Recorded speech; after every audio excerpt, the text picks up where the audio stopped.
이원재 끝내주는 경제, 끝내주는 인터뷰 시간입니다. 비트코인 요즘 너무나 뜨거운데요. 이거 지금 어떤 상황인지, 앞으로 어떻게 될지, 반감기에 무슨 일이 다가오고 있는 건지 한번 차근차근 살펴보도록 하겠습니다.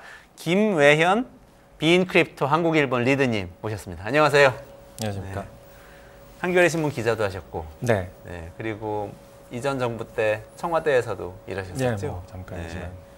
그래서 비인크립토라는 이 회사는 저는 조금 낯선데요. 예. 지금 이전에 또 여러 가지 활동하신 거하고 연결이 어떻게 되는지도 좀 궁금하고, 회사 소개도 간략하게 좀 부탁드릴게요. 예, 저희 비인크립토는 그 블록체인과 암호화폐, 코인을 다루는 전문 매체고요. 글로벌 규모에서 봤을 때 뭐 주요 매체라고 할 수 있을 것 같습니다. 제가 이전에 또 다른 이제 글로벌 매체인 코인데스크라는 곳에서 한국판 편집장을 했었는데, 뭐 그것과 좀 맞닿아 있는 직책이라고 할 수 있을 것 같고요. 저희가 다루고 있는 것들은 이제 계속 비트코인을 비롯한 여러 암호화폐 및 블록체인 기술의 상황과 시황을 다루고 있기 때문에 투자를 하시거나 아니면 관심 있으신 분들께는 도움이 될 거라고 생각합니다. 그렇군요. 네. 오늘 와주셔서 감사드리고요. 비트코인 얘기를 이제 좀 사실 우리 방송에서는 처음 다루는 건데, 네. 일단 어쨌든 시장 계속 지켜보고 있었어요. 근데 고공행진하다가 주춤하다가 또 다시 고공행진하려는 뭐 또 그런 상황인 것 같고, 뭐 논란도 굉장히 많고요. 그 전에 ETF 미국에서 승인한다 안 한다 했던 문제도 있었고, 반감기가 온다는 얘기도 있고, 여러 가지 정보가 있는데, 일단은 지금 왜 이렇게 오르는 건지 좀 그거부터 얘기해서 좀 차근차근 설명을 해주시면 어떨까 지금 싶은데. 얘기하신 게 전부 다 이제 이유일 수도 있고 뭐 배경일 수도 있을 것 같습니다. 일단 상황을 좀 살펴보면요. 그 2월 14일 저희는 이제 달러 기준으로 이걸 많이 보고 있는데요. 네네. 2월 14일에 비트코인 한 개당 가격이 52,000달러를 돌파를 했습니다. 그 이후로 지금 뭐 그 상태에서 약간 오르락내리락하는 그런 상황이고요. 1년 전, 그러니까 2023년 2월 중순쯤에 2,400달러 선, 24,000달러 선이었거든요. 그러면은 두 배가 조금 넘은 상황이죠. 퍼센티지로 따지면은 한 상승한 게 117% 정도 상승한 게 되는데, 예, 물론 이제 큽니다. 두 배 이상 상승을 했으니까. 근데 또 다른 한편으로는 AI 관련해서 많이 떴잖아요. 엔비디아 같은 엔비디아의 1년 상승률이 240%인 거에 비교하면 또 뭐 그렇게 큰가 하는 생각도 좀 해볼 수도 있을 것 같습니다. 그런데 다만 이 비트코인이 최근 들어서 이제 막 여러분들이 말씀을 하시는데, 확실히 이게 급상승한 거는 최근 일인 게 맞습니다. 작년에 여름 그 8, 9, 10월까지만 해도 3만 달러가 되느냐 마느냐 이게 이제 가장 업계의 화두였는데, 지금 이제 5만 달러 넘어서서 52,000달러 이제 딛고 더 올라가냐 뭐 이런 얘기를 하는 걸 보면 확실히 상승세가 최근에 이루어졌다는 거는 말씀을 드릴 수 있는데, 다만 상황이 뭐 굉장히 재밌습니다. 좀 뭐 업계가 좋아졌구나 하는 그 생각을 들게 하는 그런 사건들이 많이 있는데, 예를 들어서 북미 지역의 최대 코인 거래소가 이 코인베이스라는 곳이 있는데요. 지난 2년 동안 이 수익을 못 내다가 이번 분기에는 수익을 낼 것 같다, 뭐 이런 얘기가 나오고, 비트코인 말고 이제 또 다른 뭐 2위라고 하죠. 이더리움의 월간 활동 사용자 수가 지금 최고를 기록을 하는 뭐 그런 상황도 있고요. 뭐 단적으로 검색 엔진에서 그 비트코인을 찾아보는 검색량도 지금 뭐 많이 늘어나고 있습니다. 확실히 최근 들어서 이 비트코인에 대한 관심이 높아지고 가격이 오른 게 눈에 보이고 여러분들이 관심을 많이 갖고 계시는구나 하는 걸 알 수 있는데, 그렇다면은 왜 가격이 올랐느냐, 이 가격 상승의 배경은 무엇이며 원인은 무엇이냐라고 하는 게 이제 여러분들의 관심사인 것 같습니다. 가장 뭐 쉽게 설명을 하자면 사겠다는 사람이 많기 때문입니다. 네. 그렇겠죠.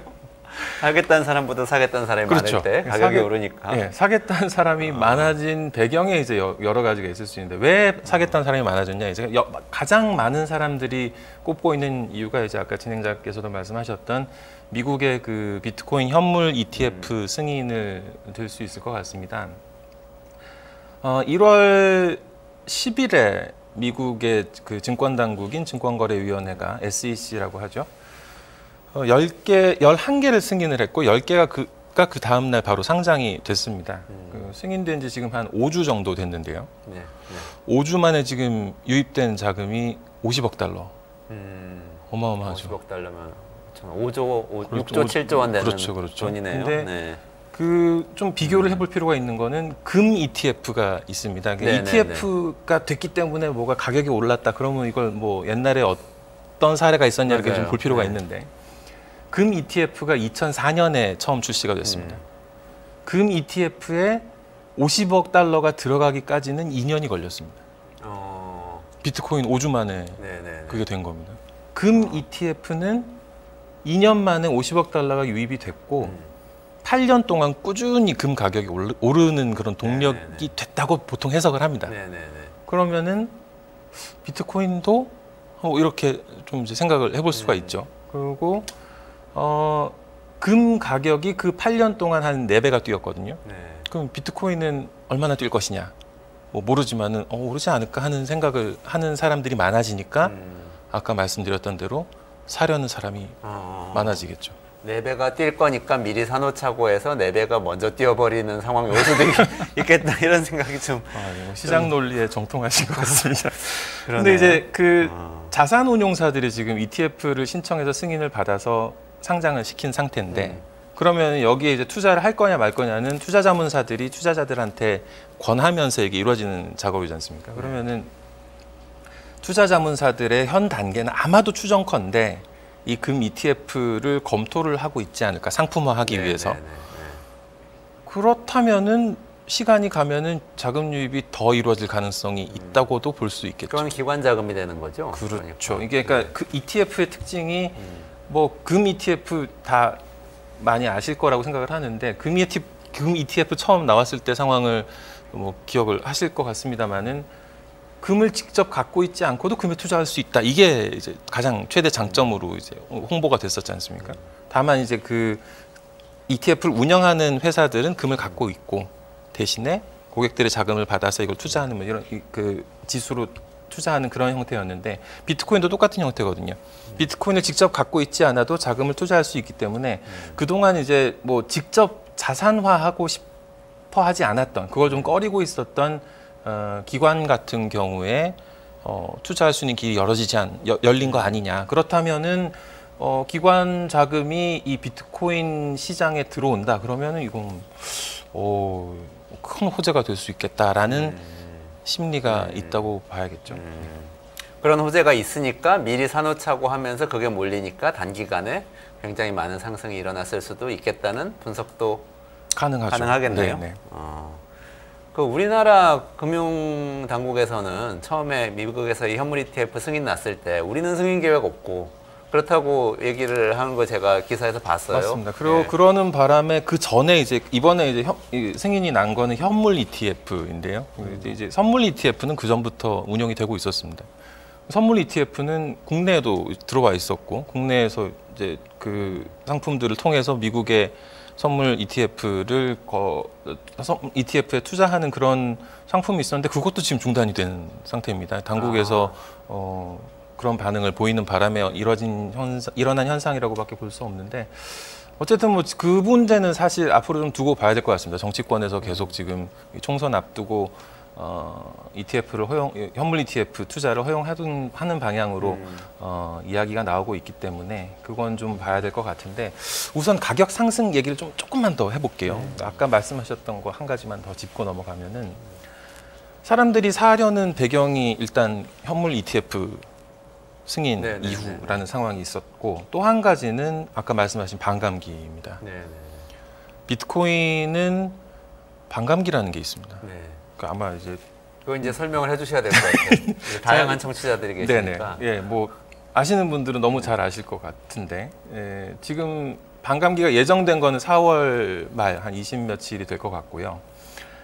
이번이 4번째 반감기입니다. 비트코인 뭐 역사를 짤막하게 좀 말씀을 드려야 될 것 같아요. 2008년 그 미국에서 벌어진 서프라임 금융 위기 때 사람들이 은행에 대해서 신뢰를 할 수 없다 이런 정서가 생기면서 은행이 아니라 이 은행에 지금 내가 돈을 맡겼다는 기록이 이게 지금 위험해지니까는 내가 돈을 찾을 수 없는 상황이 되는 거 아니냐. 그렇다면은 돈을 어디에 맡겼다, 돈을 누구한테 줬다 이런 기록을 많은 사람들이 공유해서 이걸 동시에 기록할 수 있게 하자. 그렇게 하면은 이걸 뭐 누가 위조할 수도 없을 거고 누가 망한다고 해서 한쪽이 망한다고 해서 다 사라지지도 않을 거고 하니 그걸 기술적으로 가능하게 하자라는 논문이 나왔었고 그러면서 2009년부터 실질적으로 이게 시작이 됐던 거였습니다. 그 기술을 블록체인이라고 부르고 블록체인에서 파생된 걸 비트코인이라고 하는데 이 블록체인에서 비트코인 블록체인에서 나오는 비트코인은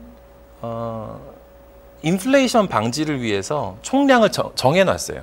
2,100만 개까지만 발행이 되도록 기술적으로 이게 자동으로 이제 나오게 돼 있는데 2,100만 개까지만 허용하는 걸로 애초부터 고안이 돼 있었고 지금 2,000만 개가 좀 안 되는 양이 발행이 돼 있습니다. 그 이게 4년 정도, 그러니까 21만 개가 발행이 되면은 자동적으로 그 발행 수를 절반으로 줄이는 작업을 하게 되는데 이걸 반감기라고 하고요. 지금까지 4번이 있었는데 4차례 동안 반감기를 거치면서 한 번에 발행되는 비트코인의 양이 지금 6.25개입니다. 이게 4월이 되면은 더 줄어서 3.125개가 되겠죠. 그럼 이제 하루 발행량이 지금 900개인데 아마 450개가 되는 거고 그게 계속 줄어들다 보면 2,100만 개가 채워질 거고 그러면 그 이상은 발행이 되지 않는 그런 지금 구조. 채굴을 한다는 거는 하루에 발행되는 그 900개 내지는 뭐 600개의 그 코인을 채굴을 경쟁적으로 하는 분들이 나눠 갖는 매일 나눠 갖는 그런 그렇죠, 구조인 그렇죠. 네. 거죠. 네, 네. 아무튼 그 반감기가 이제 오기 때문에 반감기는 공급량이 줄어드는 거지 않습니까? 공급이 줄어들면 또 가격이 오르겠죠. 그러니까 반감기가 그동안 이제 지금 지난 반감기들을 보더라도 반감기가 지나면 한 1년 정도 가격이 쭉 오르는 현상이 있었던 것도 사실입니다. 그렇기 때문에 반감기를 앞두고 이제 좀 이게 오르지 않겠냐 하는 심리에서 사려는 사람들이 많아지고 그것도 이제 가격 상승의 동력이 됐다고 볼 수 있을 것 같습니다. ETF, 현물 ETF 승인 그리고 반감기의 도래 두 가지가 가격 상승의 중요한 원인이다. 네. 의문이 굉장히 많이 생기는데 제가 좀 악마의 변호인 같은 그러시죠. 역할 좀 해봐도 네, 돼요? 네, 네. 그러니까 일단 첫 번째로 금하고 아까 비교를 하셨는데 네. 금은 말이죠 사실 금이 뭐 가치가 있는지 없는지 우리는 몰라요. 금을 먹는 것도 아니고 금을 입는 것도 아니니까. 그렇지만 수천 년에 걸쳐서 뭐 고대 이집트의 파라오부터 시작해서 금부치를 왕실에서 계속 사용을 하면서 금은 귀중한 것이라는 것을 문화적으로 오랫동안 정착을 시켰고 모든 사람이 이제 결혼할 때 금부치를 갖고 다니도록 이렇게 문화적으로 현대사회에 와서까지도 정착이 됐고 이런 과정이 쭉 있잖아요. 네. 그러면서 이제 그 결과를 가지고 이게 경제적으로 우리한테 무슨 가치를 주는지 정확하진 않지만 문화적으로 우리한테 주는 가치가 있기 때문에 많은 사람들이 합의에 의해서 이건 정말 가치가 있다고 생각하니까 ETF도 만들고 뭐 거래소도 만들고 이렇게 간 거잖아요. 어떻게 보면 금이 가치가 먼저 인정되고 이렇게 온 건데 비트코인은 사실은 그런 과정은 없었던 거 아닌가요? 그 짧은 시간, 2009년부터 지금까지. 그래서 그냥 그거 투자하는 분들은 그걸 아주 열렬하게 믿지만 이게 지금 금처럼 모든 사람이 다 인정하는 가치가 될 수 있는 건가? 그러면 이거 거품 아닌가? 이런 생각이 들어요. 어느 날 하루에 그 옛날에 뭐 네덜란드에서 튤립 얘기 많이 하잖아요. 튤립이 그때는 다 금처럼 귀중한 거라고 생각하고 거래소도 만들어지고 상품도 만들어지고 파생 상품 거래도 하고 그랬는데 어느 날 갑자기 가치가 없는 것이라고 네덜란드 사람들만 가치를 인정했으니까 다른 나라들 사람들은 이게 무슨 소리지 하니까 그 다음부터 와르르 무너져서 이제 흔적도 없이 사라졌다 이런 얘기도 있잖아요. 이런 거품론에 대해서는 어떻게 생각하십니까? 뭐 일견타당하다고 생각합니다. 다만 이제 말씀하신 대로 금에 대해서는 이 사회적으로 인정하는 가치가 합의가 됐던 거라고 봐야 되는 거잖아요. 비트코인의 가치에 대한 합의가 있느냐라고 지금 물어보시는 거라고 저는 생각이 드는데 글쎄요. 비슷한 예로 저는 미술품을 생각하면 어떨까 싶습니다. 그림은 아까 말씀하신 대로 금을 먹는 것도 아닌데 금은 가치가 있다. 미술품도 먹는 것도 아니고 그런데 이 뭐 가치가 있지 않습니까? 뭐 네. 근데 그 가치를 뭐 인정 안 하려는 분도 있겠죠. 이거 왜 그 돈 주고 이걸 왜 사냐 하는 분도 있겠지만은 그래도 시장이 형성돼 있고 가치가 형성돼 있는 거지 않습니까?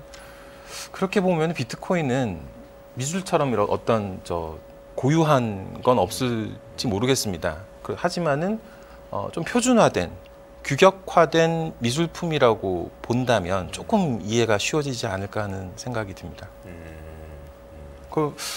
결국은 그렇게 해서 시장이 있고 시장이 지금 그 가치를 인정해서 어떤 금융 상품의 대상으로서 이 가치를 계속 싣고 가는 그런 구조가 됐는데 이런 구조가 되고 나니까는 저는 제일 인상적이었던 게 그 1월 10일 우리 시각으로 이제 1월 11일이었는데 그 비트코인 현물 ETF 승인 소식이 나오니까 이창용 하는 총재가 하신 말씀이 비트코인이 하나의 투자 자산으로 자리를 잡은 것 같다. 이제는 변동폭을 보면서 이 비트코인 현물 ETF가 투자 자산으로서 얼마나 가치 있고 안정성 있는지를 시험해봐야 될 시기일 것 같다라고 얘기를 하셨더라고요. 그 말이 정말 공감이 가는 것 같습니다. 이제는 투자 자산으로 인정을 받은 것 같으니까 앞으로 이 가치를 좀 시험해보는 그런 단계를 거치는 게 필요하지 않나. 그러니까 조금만 뭐 아까 말씀드린 대로 지금 2009년 1월 4일이 비트코인의 생일이거든요. 네네. 우리는 1월 4일 하면 일사후퇴가 먼저 생각나지만 비트코인 생일이기도 합니다. 그래서 지금 딱 15살 됐는데 조금만 여유 있고 너그럽게 얘가 좀 크는 거를 봐주셨으면 하는 생각도 있습니다. 제가 뭐 악마의 대변인 시절에는 제가 비트코인 대변을 하자면 그렇습니다. 그러면 하나만 더 악마의 대변인 해보면은 투자 자산이라고 쳐요. 투자 자산이 됐다. 금 같다.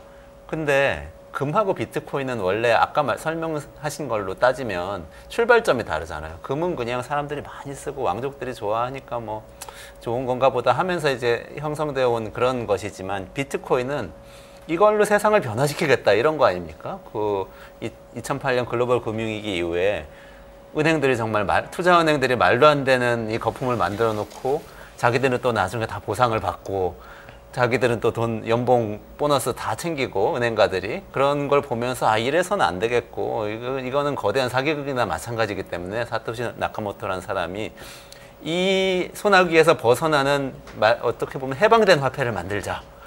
자유롭게 거래하는 그 시스템 만든 게 비트코인이잖아요. 근데 지금 그냥 투자 자산이면 이거는 금하고 비슷하다는 얘기인데 그런 원래 취지가 사라지는 거 아닌가요? 그래서 이제 비트코인을 묘사하면서 이제 영어로 크립토 커런시라고 표현을 했고 암호화폐라고 번역이 돼서 국내에서도 많이 쓰는 용어가 됐는데 애초에 고안했던 거는 아까 말씀드린 대로 여러 사람들이 이 금융 또는 거래 기록을 공유해서 각자가 다 갖고 있게 하면서 이 네트워크 안에서 쓸 수 있는 이 네트워크 안에서 보상으로 주어졌던 게 비트코인이란 말이죠. 그러면 이 네트워크 안에서는 이 비트코인을 화폐처럼 쓸 수 있는 거죠.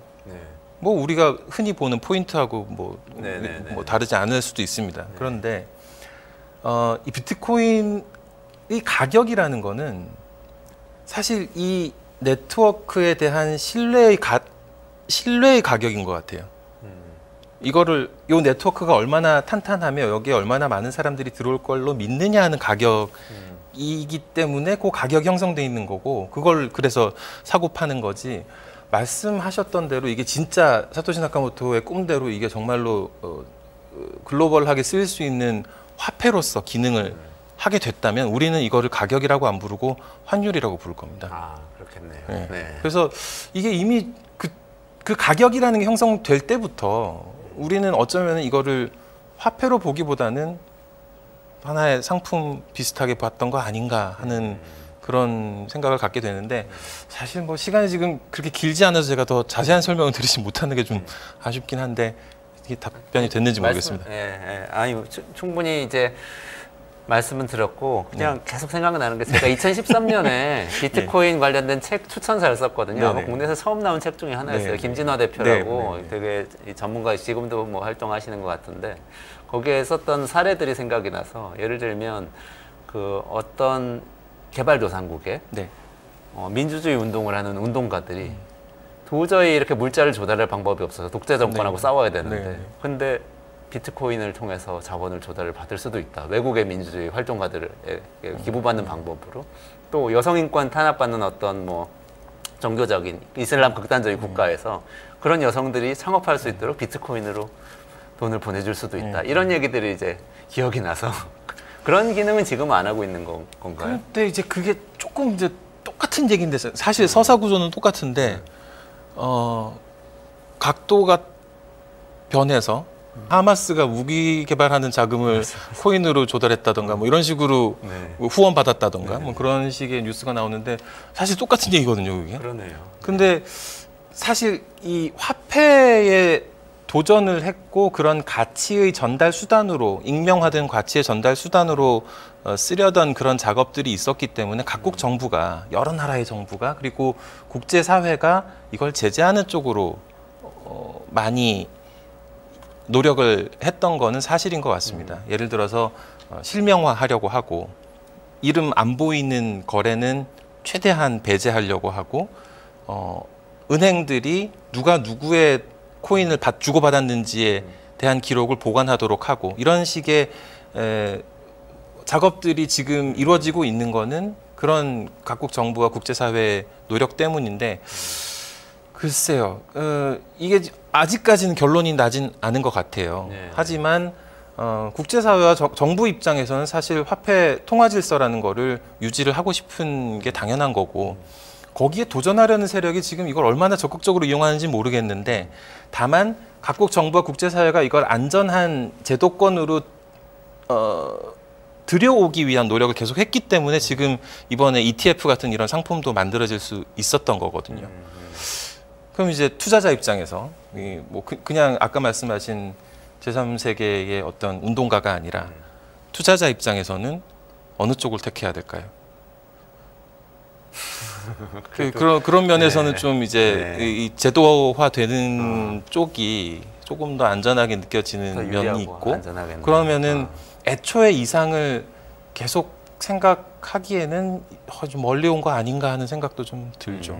그렇군요. 그럼 투자 자산으로 봤을 때, 네. 딴 분들, 많은 분들이 궁금해하시는 거. 지금 1억 원 간다 이런 얘기도 있고요. 금처럼 뛴다 그러면 4배는 네. 뛰어야 되는데 지금 2배밖에 안 뛰었다 이런 얘기도 있고. 그런데 조금 중장기적으로 전망이 어떨 것 같으세요? 아니면 뭐 뭘 봐야지 이거를 알 수 있게 됩니까? 어떤 점을 주목해야 됩니까? 이제 언론인으로서 그런 전망을 이제 함부로 하기는 참 특히나 이 코인에 대해서는 정말 어려운 건데 2021년 11월에 이 비트코인이 사상 최고치를 기록을 했습니다. 달러 기준으로 6만 9천 달러였고요. 그랬는데 1년 만에 2022년 11월에 1만 6천 달러까지 떨어졌어요. 4분의 1 넘게 떨어졌습니다. 그럼 그 1년 사이에 무슨 일이 있었냐? 테라 사태가 있었고 FTX 사태가 있고 뭐 이런 사건들이 있었습니다.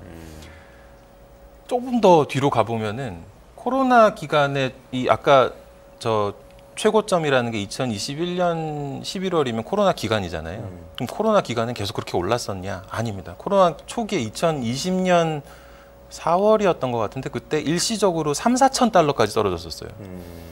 그럼 그러고 나서 이제 20배 넘게 뛴 거죠. 그러면. 그러네요. 엄청 뛴 거네. 그렇게 뛸 수 있고 그때 그렇게 떨어질 수 점을 있고 뭘로 보느냐에 따라서 다른 그렇죠. 거네요. 그렇게 뛸 수 있고 그렇게 떨어질 수 있는 자산이니 하지만 이게 지금 뭐 길게 봤을 때 우상향을 그렸던 건 또 맞거든요. 뭐 누구도 장담할 수는 없는 거지만 장기 투자를 권해드리고 네. 또 적립식 투자를 권해드리고 이것도 적립식 투자할 수 네. 있군요. 그렇죠. 네. 그런 조금씩. 게 이제 네. 뭐 투자 이게 어떻게 보면 투자 정석이지 않습니까? 그렇죠. 뭐에 네, 대해서 네, 투자를 네. 하든 이제 이게 그런 건데 이 비트코인에 대해서도 똑같은 게 적용이 될 것 같고요. 또 한 가지는 사기 사건 뭐 작년에 강남 살인 사건인가요? 어떤 중년 여성을 납치해서 살해하고 시신 유기하고 뭐 그런 사건도 이게 코인과 연관된 사건이었잖아요. 아, 네, 네. 그럼 그다음에 뭐 수상한 거래가 있다거나 호화로운 술판 파티 뭐 이런 게 이제 코인 생각하면 많이들 떠오르시는 분들일 떠오르는 부분일 텐데 사실 가상 자산이 코인 시장 전체를 놓고 보면은 비트코인이 한 50 몇 %가 되고요. 네, 네. 이더리움이 한 16, 7%가 됩니다. 그것만 해도 한 67% 정도 되겠죠. 그다음에 스테이블 코인이라고 부르는 이 어떤 가치가 고정되어 있는 코인이 한 또 6, 7%가 돼요. 그렇게 하면은 벌써 한 70%가 그런 큰 코인들이고 사기나 뭐 이런 거 났던 그 코인들은 한 0.01% 그 정도 될까 말까 하는 그 정도이기 때문에 사실 코인 하면은 그런 사건들 때문에 이 좀 어지럽고 나쁜 놈들 뭐 이런 생각하시는 분들이 많은데 그보다는 좀 시야를 좀 넓혀서 시야를 좀 돌려서 이 시장을 진짜로 이끌어가는 종목들 또 이 대상들이 어떤 것들인지를 좀 유심히 보시는 것도 필요할 것 같습니다. 아, 그렇군요. 네, 이렇게 자주 오셔가지고 뭔가 이 얘기 계속 해주시면 좋을 것 같아요. 그럴까요? 묻고 싶은 게 많은데 시간 다 돼가지고. 네. 그래도 제가 오늘 하나 배운 거 있어요. 네. 들어오기 전에 제가 이거 사기 아니냐고 여쭤봤잖아요. 그러니까 이게 다른 의미에서 범죄라는 사기가 아니고 네, 네. 엄청나게 인류를 구원할 비전으로 얘기를 해놓고 끝은 보니까 아, 투자하면 좋은 자산이야. 이렇게 끝나는 게 이 앞에 비전 이게 사기 아니야. 뭐 AI 우리 얘기할 때 AI로 뭐 인간을 해방시켜서 뭐 노동이 없는 사회를 만든다고 해놓고 네. 나중에 그냥 챗GPT 만드는 거랑 비슷한 이런 네. 거죠. 그런데 사기가 아니고 혁명인 것 같아요, 저는. 그래 어떤 의미에서 혁명이냐면 어쨌든 간에 금이 안전자산이 된 거는 고대 왕들과 우리의 이 결혼하는 많은 이 인류가 오랜 기간 동안 권력과 문화를 통해서 만들어 온 거잖아요. 달러가 안전자산이 된 거는 미국이 막강한 군사력을 가지고 이렇게 만들어가는 거잖아요. 비트코인은 대중의 힘으로 만든 거 아니에요. 그래도 기술과 대중의 힘만으로 현물 ETF 승인받고 안전자산에 진입하는 것만 해도 굉장한 혁명이 아닌가 이런 생각이 또 드네요. 마무리로 좀 정리해 주시죠. 이런저런 네, 짧게 해주세요. 비트코인 아까 말씀드린 대로 15살 된 아주 어린 아이입니다. 앞으로 이 블록체인 기술이라는 것 자체가 그럼 15년밖에 안 됐다는 거니까 앞으로 가야 할 길이 멀고 그다음에 많은 사람들이 그 미래를 밝게 보고 있기 때문에 관심을 좀 가져주셨으면 하는 생각이 저는 뭐 계속 들 수밖에 없네요. 감사합니다. 좋습니다. 네, 오늘 김혜현 리드님하고 같이 비트코인 얘기 나눠봤는데요. 어쨌든 이게 굉장히 중요한 빠른 시일 내에 성장한 중요한 금융 현상인 거는 맞는 것 같습니다. 앞으로 좀 잘 지켜보기로 하고 오늘은 이 정도에서 보내드려야 될 것 같습니다. 네, 오늘 말씀 고맙습니다. 감사합니다. 네, 고맙습니다.